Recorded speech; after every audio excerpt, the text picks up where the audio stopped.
there are a number of points that overlap actually from what we can take away from the third T20I and what we look ahead to in the fourth T20I. So let's do a bit of both on ESPN Cricinfo Matchday, powered by Realme X7 5G and X7 Pro 5G. Let's start with that point on India's balance when it comes to their bowling. Now, the five bowlers are going to be a problem for Virat Kohli, especially when he needs to defend. How do India actually address that? You have Akshar Patel who could potentially come in for a batsman. Do you see that as a solution? What else can they do? I don't understand, because Akshar Patel can bat, Washington Sundar can bat, Shardul Thakur can contribute. 6 batters are enough. And when you've got top quality 6 batters, that's enough in T20 cricket. Look at how England goes.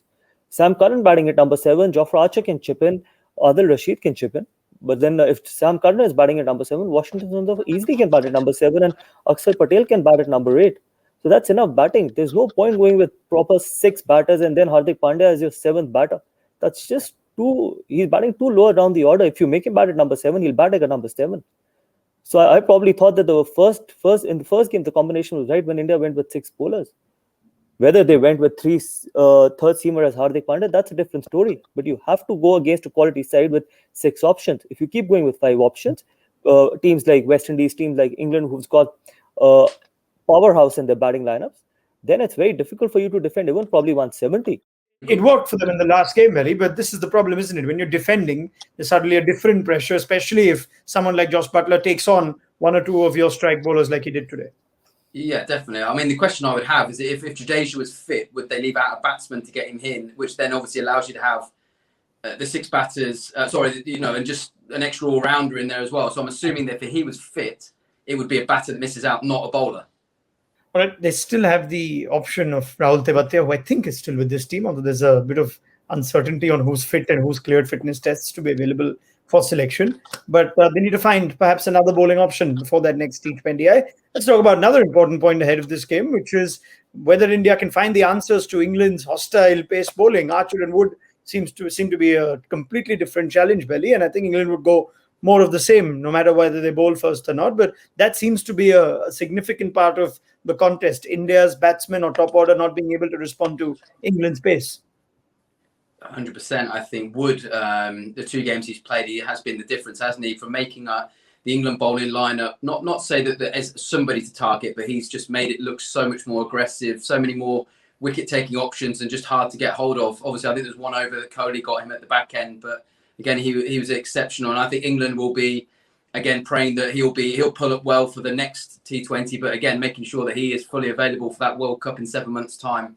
And no doubt him and Archer together so far in this kind of form have been an outstanding partnership. It's always difficult when you're facing 145, irrespective of who you are, how good a batter you are. 145 is 145 because you've hardly got time to actually adjust.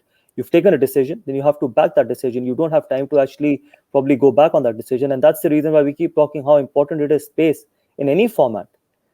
People say that slow balls and all that stuff, cutters and all that stuff is very important in T20 cricket, but there is no substitute to pace. If you've got pace, you can rattle people. And you can actually rattle people, not only probably put fear in their mind, you can actually get wickets as well. Let's go to another important point now. As a result of this game, what happens to India's team and their changes at the top of the order? Gautam, you've already mentioned maybe they need to go a batsman short and play an extra bowling option. But how do they handle the out of form KL Rahul over here? Would you like to see a Nishan Kishan back in the top 2? How would you go about it now? Look, this is not the right time now to drop him. You got to give him another 2 opportunities. I've never been a believer that you see, again, he hasn't spent enough time.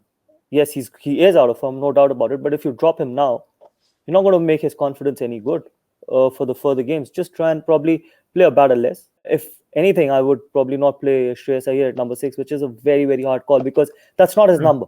If he has to play, then he has to play at number 4.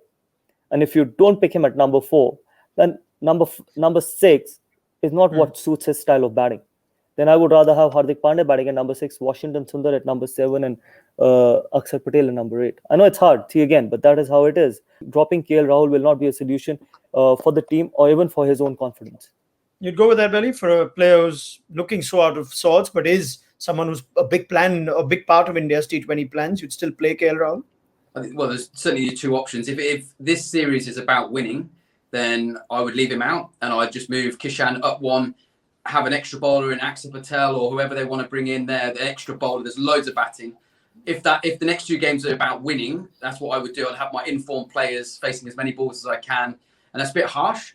Or if KL Rahul is massively important to the T20 World Cup, then yeah, you've got to back him, you've got to stick him, and knowing there's more T20 cricket around the corner, it's just how important is this series to win. If it's about the here and now and winning it, then I would pull him out. But if it's about building, like you said, confidence, looking after him, he is going to be in a massive part of the World Cup challenge and going for it, then you've got to back him.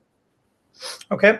What about England then? And while they look good at 2-1 up in this series, Belly, David Malan's played T20 cricket in India for the first time. It's been a couple of innings which don't quite make him look like the number 1 ranked T20 batsman that he is. These are big couple of games for David Malan as well. Absolutely. I think for England's batting in general, there's so many T20 players that I can think of, batters that in the top 4 with, Alex Hale's not there, Livingston who's on the sidelines. There's a number of players, probably more than that as well, that, big hitters that can get in. So, and that's without thinking about Joe Root, who could maybe offer a little bit with the ball as well. So there's a number of other options. So yeah, there's no doubt, probably feels a little bit of pressure. He's been brilliant for England. The beauty of England's white ball cricket at the moment is they've got so many good players who are playing in all the leagues around the world. Like I said, we're probably more blessed at the moment with white ball cricketers than where we are in the test match squad and depth.